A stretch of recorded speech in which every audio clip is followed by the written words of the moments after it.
John Adams. Statesman, my dear sir, may plan and speculate for liberty, but it is religion and morality alone which can establish the principles upon which freedom can securely stand. Benjamin Franklin. A Bible and a newspaper in every house, a good school in every district, all studied and appreciated as they merit, are the principal support of virtue, morality, and civil liberty. George Washington. The smiles of heaven can never be expected on a nation that disregards the eternal rules of order and right, which heaven itself ordained. John Adams and John Hancock. We recognize no sovereign but God, and no king but Jesus. Patrick Henry. It cannot be emphasized too strongly or too often that this great nation was founded not by religionists, but by Christians, not on religions, but on the gospel of Jesus Christ. For this very reason, peoples of other faiths have been afforded asylum, prosperity, and freedom of worship here. Abigail Adams. A patriot without religion, in my estimation, is as great a paradox as an honest man without the fear of God. Is it possible that he whom no moral obligations bind can have any real goodwill towards men? Can he be a patriot who, by an openly vicious conduct, is undermining the very bonds of society? The Scriptures tell us righteousness exalteth a nation. Noah Webster. Education is useless without the Bible. The Bible was America's basic textbook in all fields. John Quincy Adams.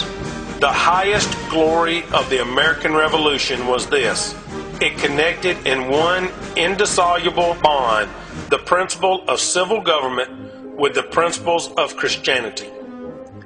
Benjamin Franklin. I have lived, sir, a long time, and the longer I live, the more convincing proofs I see of this truth, that God governs the affairs of men, and if a sparrow cannot fall to the ground without his notice, is it probable that an empire can rise without his aid? George Washington. It is impossible to rightly govern the world without God and the Bible. John Jay. Providence has given to our people the choice of their rulers, and it is the duty as well as the privilege and interest of our Christian nation to select and prefer Christians for their rulers. Thomas Jefferson. God who gave us life gave us liberty. And can the liberties of a nation be thought secure when we have removed their only firm basis?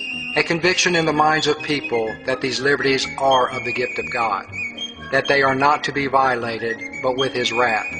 Indeed, I tremble for my country when I reflect that God is just, that His justice cannot sleep forever. Francis Scott Key. The patriot who feels himself in the service of God, who acknowledges Him in all His ways, has the promise of almighty direction, and will find His word in his greatest darkness, a lantern to his feet and a lamp unto his path.